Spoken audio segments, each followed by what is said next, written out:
La femme n'existe pas, mais il y a des femmes. Pas une seule femme ne peut représenter la femme. Pour la dire toute, il faudrait toutes les femmes.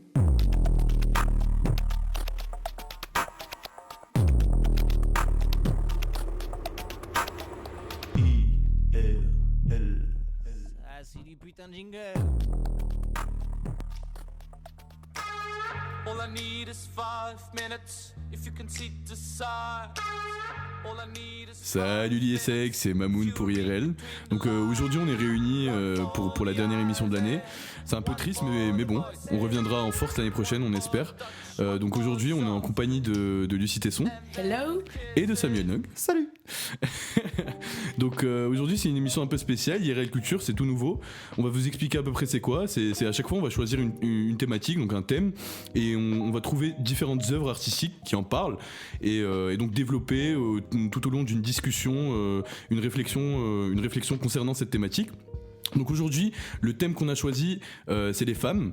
Donc pas forcément le féminisme, mais plus les femmes qui sont mises en avant dans différentes œuvres artistiques. Donc on va commencer par Lucie. Explique-nous qu'est-ce que tu as à nous apporter aujourd'hui. Alors aujourd'hui, moi, je vais vous présenter un groupe de musique. Donc c'est 2 Français qui viennent de Rennes. Et le groupe s'appelle Heur. Ok. Il a été fondé en 2015 et leurs paroles et leurs clips et tout ce qui les concerne, c'est un peu une ode à la femme, à la sensualité et à tout ce qui tourne autour justement un peu du féminisme, mais pas en mode guerre. Ok. Du coup, ce groupe-là, Her, moi je le connaissais pas avant. Comment tu l'as connu toi ? Alors moi, je vais t'expliquer, c'est mon père en fait qui écoute ça. Ok. Et il m'a fait écouter et du coup, j'ai trop aimé et j'ai voulu partager puisque maintenant j'écoute. Et en fait c'était deux amis. Et à la base, c'était dans un groupe qui s'appelle The Pop-Pops. Et quand le groupe s'est dissous en 2014, ils sont formés tous les deux pour rester en duo. Et d'où vient le nom Heur, qui justement rappelle aussi la femme. Et eux-mêmes, en fait, ils disaient qu'ils étaient 3 dans le groupe et que la 3e personne, c'était Her, cette femme qu'ils accompagnent. Ok, belle métaphore. Tu me dis que ça a un rapport avec les femmes. Donc oui, bon, le nom, fine. Mais au niveau de la musique, du contenu, est-ce que c'est plus musicalement que ça a un rapport avec les femmes dans la sensualité ou plus au niveau des paroles ? Alors tout d'abord, comme c'est un groupe de un peu pop soul, c'est dans leurs clips, avec souvent ils mettent des femmes en avant ou que des femmes, ou on en voit beaucoup. Et sinon c'est aussi dans les paroles, si tu les écoutes c'est très sensuel, et le rythme musical aussi, c'est toute une atmosphère en fait. Voilà. Ok, j'adore, hâte d'aller écouter ça. Et du coup maintenant Her, parce que moi j'en entends toujours pas autant parler, qu'est-ce qu'ils deviennent là actuellement ? En fait, ils avaient commencé leur tournée avec leur dernier album en 2017. Ouais. Sauf qu'un des chanteurs, il est décédé d'un cancer à 27 ans. Merde. Mais malgré ça, l'autre, son duo, il a voulu continuer la tournée. Donc il a fini la tournée en février 2019. Et il y a une série, un film documentaire qui va sortir sur Canal+ en novembre sur eux qui s'appelle Are You Still Here ?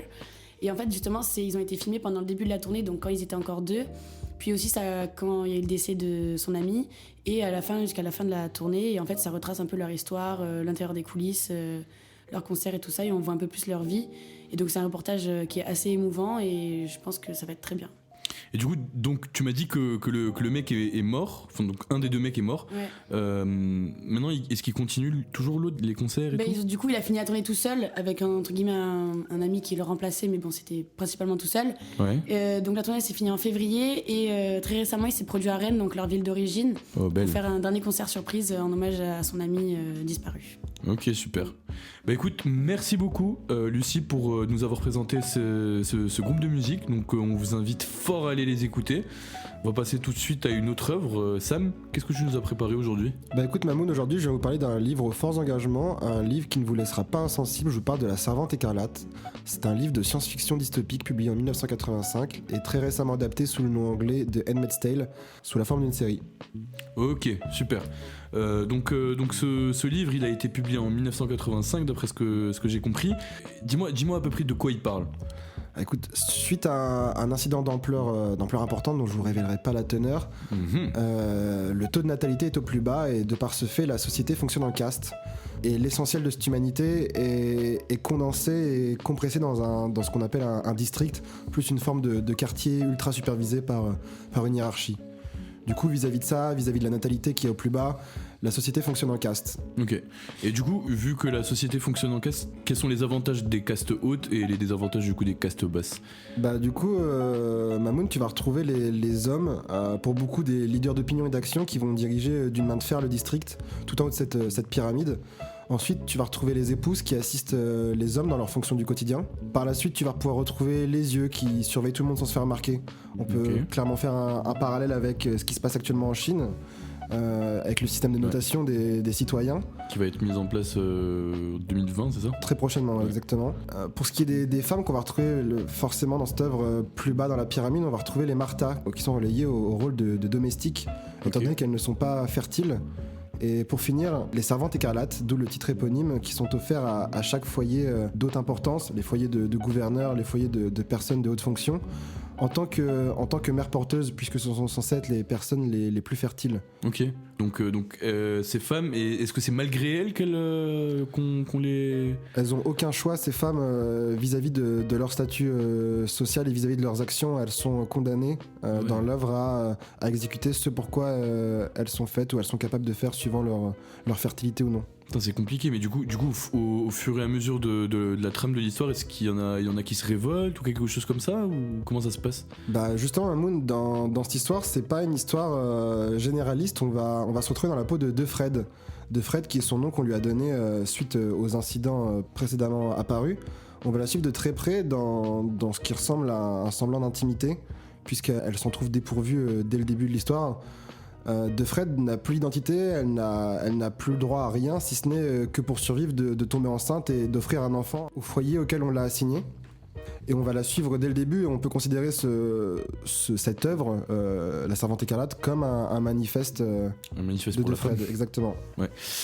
Bah écoute, on va pas donner beaucoup plus de détails par rapport à ce livre. On laissera la communauté ISEG aller lire ce livre. Est-ce que tu voudrais rajouter quelque chose toi par rapport à cette œuvre? Ouais, du coup, pour tous ceux qui sont moins inspirés par les livres et qui veulent quand même se plonger dans l'univers qui est quand même passionnant de La Servante écarlate, bah, je vous invite très chaudement à aller mater la série The Handmaid's Tale, dont les saisons 1 et 2 sont déjà disponibles. Et pour les fans qui sont déjà conquis, je vous rappelle que la saison 3 se profile à l'horizon le 6 juin sur la plateforme Ulule d'Amazon. Ok, super, merci beaucoup Sam. Sinon, vous pouvez aller voir Black Mirror, qui aussi fait des épisodes assez bizarres et de société parallèle qui reprend les défauts de notre société actuelle. On repart tout de suite vers Lucie, ça va? Tranquille? Ça va, très bien, merci. Toujours au calme, posé dans le studio là? En bombe. Ok, super. Dis-moi, c'est quoi ta dernière œuvre, toi, que tu veux nous présenter? Bah en fait, c'est pas vraiment une œuvre, c'est plutôt une expo qui est au Tripostal à Lille, donc c'est à côté de la gare Lille-Flandre. Et en fait, en ce moment, elle est sur Eldorado. Donc je sais pas si vous avez vu, mais il y a eu une parade d'œuvres récemment dans Lille là. Ça, on a vu tous les snaps des gens de l'ESSEC, on a compris. Exact. Hein. Et donc en fait, il y a plusieurs œuvres masculines dans cette expo, mais il y en a aussi des féminines, et donc celles dont je voulais parler, donc mes deux préférées. La première, c'est celle de Teresa Margolles. Donc en fait, c'est une Mexicaine qui, dans une salle, va proposer une série de photographies qui présente en fait des prostituées transgenres qui se tiennent debout plutôt assurément sur les vestiges de pistes de danse d'anciennes boîtes de nuit qui ont été détruites dans la ville de Ciudad Juárez. Ouais. Si je le dis bien, à cause des problèmes de cartels de drogue et tout ça, du coup ça a créé des conflits, ça a détruit la ville. Et donc elle a voulu un petit peu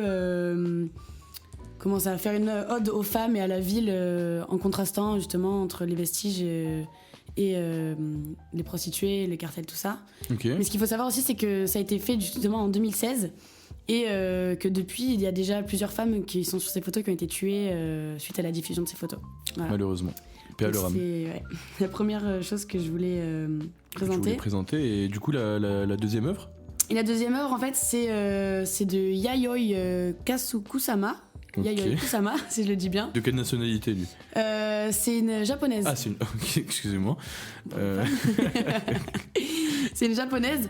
Et son œuvre, en fait, ça s'appelle Infinity Mirror Room, Fireflies on the Water. Ok. C'est fait en 2002, avec mon petit accent. Mm-hmm. Et donc, en fait, c'est une pièce qui est recouverte de miroirs. Donc, vous y avez accès justement au Tripostal pendant l'exposition. Et on voit un bon nombre de lumières LED qui sont suspendues. Et en fait, avec l'effet miroir et rebondissant, on se sent vraiment dans un nouvel univers, plongé dans le noir et seulement éclairé par ces LED. Et c'est un travail de cette femme que je voulais souligner parce que de un, c'est vraiment très beau et je vous conseille d'aller le voir. Mais aussi parce qu'il y a déjà de ces œuvres qui ont été exposées entre Euralille et la gare Lille-Europe, si certains ont vu. C'est des fleurs et des bouquets, je crois. C'est très grand et c'est au milieu quand tu descends pour aller prendre les escalators, voilà. Et donc je voulais souligner l'œuvre de ces femmes. Ok, super. Bah écoute, merci beaucoup Lucie. On invite aussi toute la communauté IESEG à aller voir cette exposition au Tripostal qui se tient jusque quand ? Fin mai, début juin. Ok, super. Bah écoute, merci beaucoup Lucie. Donc comme vous avez pu entendre, on a discuté de différentes œuvres, donc en rapport avec la femme à chaque fois, donc que ce soit des artistes femmes qui ont fait des choses ou des films ou une série d'ailleurs qui parlent du statut de la femme. Donc on est allé un peu en profondeur, on aimerait bien en parler plus, mais comme vous savez nos formats radio sont assez courts et on veut pas trop vous en dire et vous laisser vous découvrir ce dont on parle. Là on va parler, on va dire chacun une œuvre donc qui pourrait approfondir un peu le sujet, on va dire. Donc on va commencer par Lucie. Dis-moi c'est l'œuvre dont tu veux parler. Moi c'est un film qui est sorti récemment, ça s'appelle Mais vous êtes fous, et en fait ça parle d'un couple marié qui a deux filles. Et en fait, il se trouve qu'un soir, une des filles a une crise énorme, se retrouve à l'hôpital. Et en fait, les docteurs retrouvent de la cocaïne dans son sang. Et en fait, il se trouve que c'est le mari qui se drogue depuis des années qui va créer ce problème. Et en fait, c'est un film qui est assez centré sur la femme, de ce que j'ai pu en entendre dire.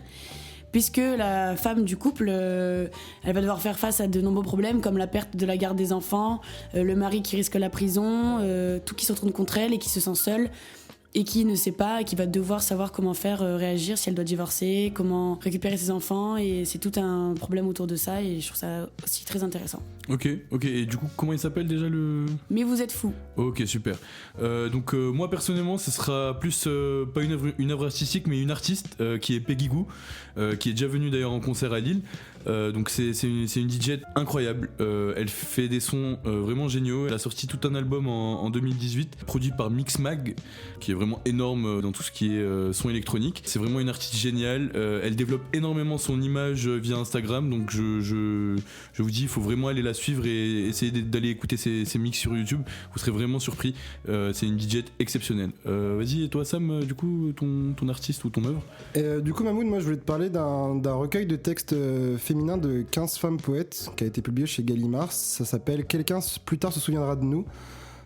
C'est un recueil de poèmes où on va retrouver plusieurs types d'œuvres, des odes à la pensée féminine, au corps féminin ou à l'individualité de chacune des femmes dans notre monde. Et en plus d'aborder une thématique très symbolique, c'est avant tout de très belles idées mises en forme de la plus belle des manières, sous forme de poésie. J'invite tout le monde à s'y intéresser un peu plus près à cette art qu'est la poésie. Ok, bah super, du coup merci beaucoup Sam pour ce recueil de poèmes. Ouais, et d'ailleurs justement je voulais dire, si vous avez une thématique ou un sujet qui vous tient à cœur ou que vous voulez qu'on en parle, n'hésitez pas, vous nous envoyez un petit message, vous commentez et on se fera un grand plaisir d'en parler. Exactement, donc voilà, comme a dit Lulu, vous nous envoyez, nous on sera là pour développer d'autres sujets. Et toi Sam, t'aurais quelque chose à rajouter ? Non, si ce n'est que ça m'a fait un grand plaisir d'accueillir Lucie Tesson pour sa première émission ce soir avec IRL. Merci à tous. En tout cas, merci de nous avoir écoutés. Franchement, c'était génial d'enregistrer cette émission. J'espère que ça vous a plu vraiment. Abonnez-vous s'il vous plaît à la chaîne YouTube, comme ça vous pouvez recevoir directement des petites notifications quand on publie une émission. Et bien sûr, toujours envoyez-nous ce que vous pensez de ce qu'on a fait, parce que c'est toujours très très très intéressant. Et voilà, sinon on vous fait de gros bisous partout. Une très belle journée, une très belle soirée. Bye les gousses d'ail. Oh yes.